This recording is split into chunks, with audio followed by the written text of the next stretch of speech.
A 9-year-old boy stood up for a downtrodden woman facing the harsh humiliation inflicted upon her by a callous bus driver. The next day, a Mercedes arrived at his school, leaving everyone astonished. On a gloomy morning, William and his dad, Leonard, stood at the bus stop. The cool breeze brought a serene hush over the bustling metropolis as they conversed.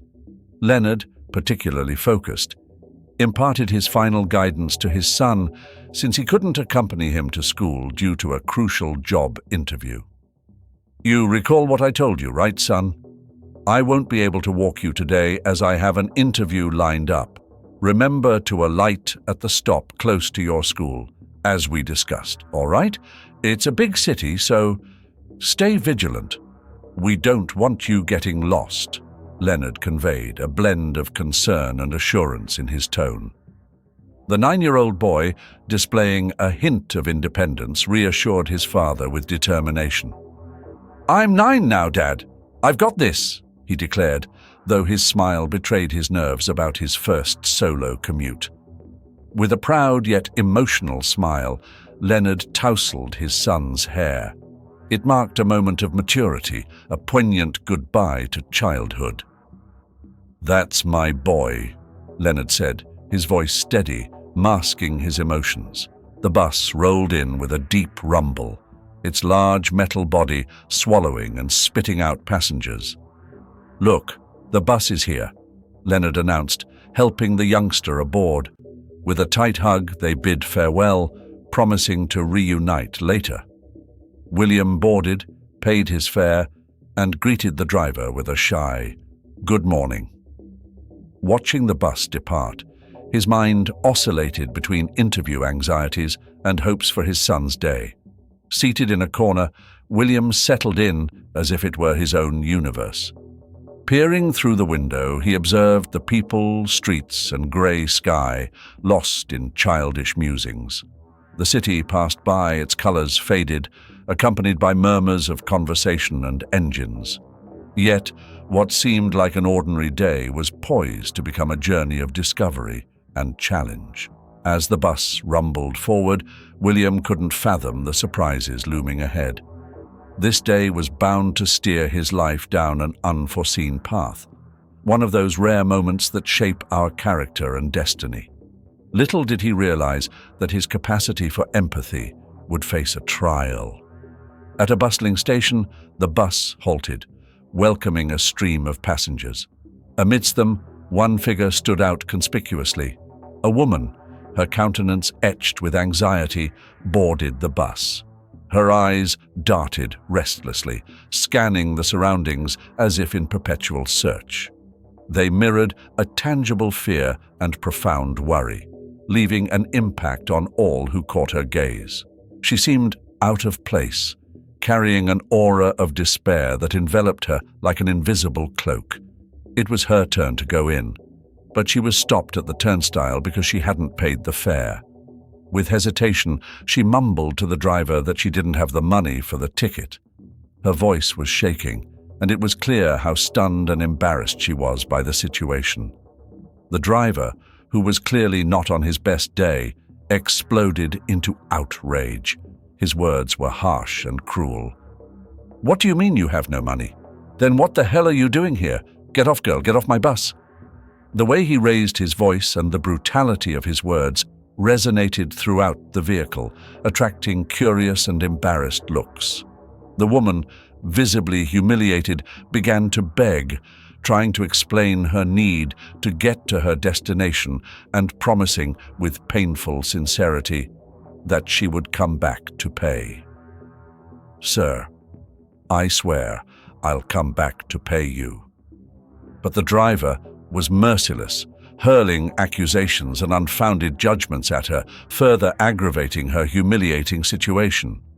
As if, "I'm going to let trash like you ride my bus for free, and I'm going to believe that you're going to come back and pay the fare. I know your kind very well. You're all scammers." He shouted loud and clear. Tears began to flow from the poor girl's eyes, tracing paths of despair across her face. The situation escalated and it looked like the driver was about to use physical force to remove her from the bus. He was already getting up to grab her by the arm and throw her out of the vehicle. William, who until then had watched the scene with growing discomfort and indignation, could no longer contain himself. He saw that no one else seemed willing to help. Then he stood up with his small figure and determination in his eyes. With a trembling hand, he took his lunch money, the money he knew his father had worked hard to provide for him. He was looking forward to finally buying that pizza at school he wanted so much, but couldn't always afford. However, without hesitation, he abandoned his needs in favor of an act of compassion. With determined steps, he approached the driver and held out his hand with the money. "There it is. Now she can get on the bus," he said in a firm voice that contrasted with his age and with a disgusted look at the man. The boy returned to his seat, feeling a mixture of anger and pride. Anger at the inhuman way the driver was treating the woman, and pride at having done the right thing. His little heart was pounding, not so much at the loss of his lunch money, but at the intensity of what he had just done. It was a small gesture that marked not only his day, but who he was becoming, a great young man. And so the bus went on, carrying with it a story of courage and humanity in the middle of a grey morning. After little William's act of courage, all the passengers were plunged into a surprised and amazed silence. The driver, speechless, was still stunned by the child's audacity. People exchanged glances with each other, murmuring about the little one's attitude. The woman, now allowed to continue her journey, went to sit beside her savior. Her eyes still bore traces of tears, but there was a new sparkle in them, a mixture of relief and gratitude. "I can't thank you enough, little buddy," she said, her voice still shaky. The boy, with a maturity that seemed beyond his years, took a handkerchief out of his backpack and offered it to her to dry her face. "It's okay. Nobody should be treated like that," he replied simply.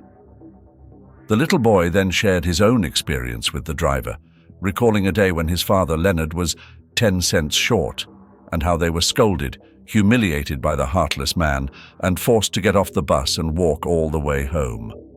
The woman listened, her expression alternating between shock and sadness, but she insisted that she would somehow repay the boy for his kindness. While they talked, the world outside continued its course. The bus moved through the streets, passing buildings, stores, and more stops. People got on and off, each immersed in their own lives and stories, oblivious to the small act of kindness that took place inside that vehicle. The conversation between William and the woman was brief but meaningful. He told her his name, and she gave him a gentle smile. Soon, the little one's stop arrived. He waved goodbye and got off the bus, walking with firm steps towards the little school. The woman followed his journey through the window until he was out of sight, her heart still warmed by the little boy's selfless gesture.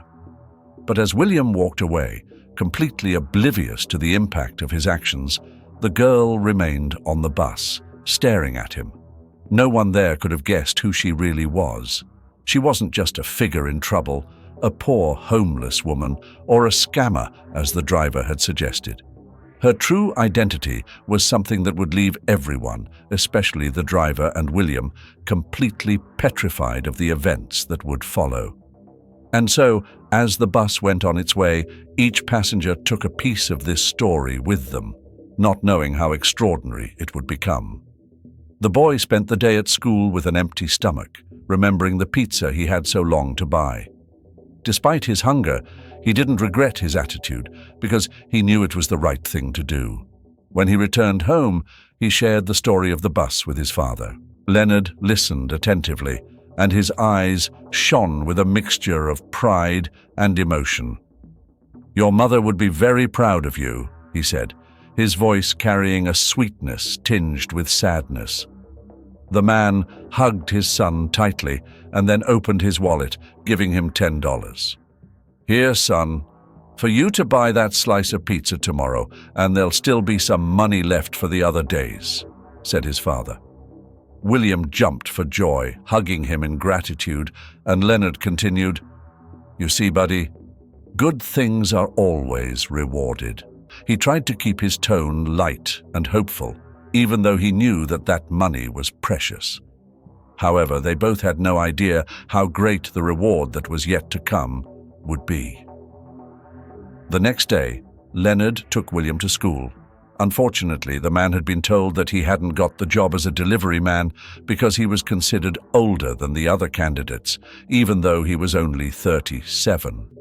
This made him sad and worried about how he would support his son, especially now that he needed a job more than ever. After the death of his wife, Leonard was plunged into despair. His son was only 3 years old at the time, and the next 6 years were marked by struggles and uncertainties, with his father working odd jobs and dropping out of college, giving up his degree in automation engineering to devote himself entirely to raising William. That morning, after dropping the boy off at school, Leonard went to talk to the principal about his son's financial situation. William had a scholarship at the private school, but it was about to end. Without a new scholarship or a stable job, the man feared he would no longer be able to keep his son in the school. However, while the little boy was settling down in the classroom and the man was dealing with financial matters, a very fancy Mercedes pulled up in front of the school. The gates opened and a serene figure stepped out of the car. It was the woman from the bus of the day before.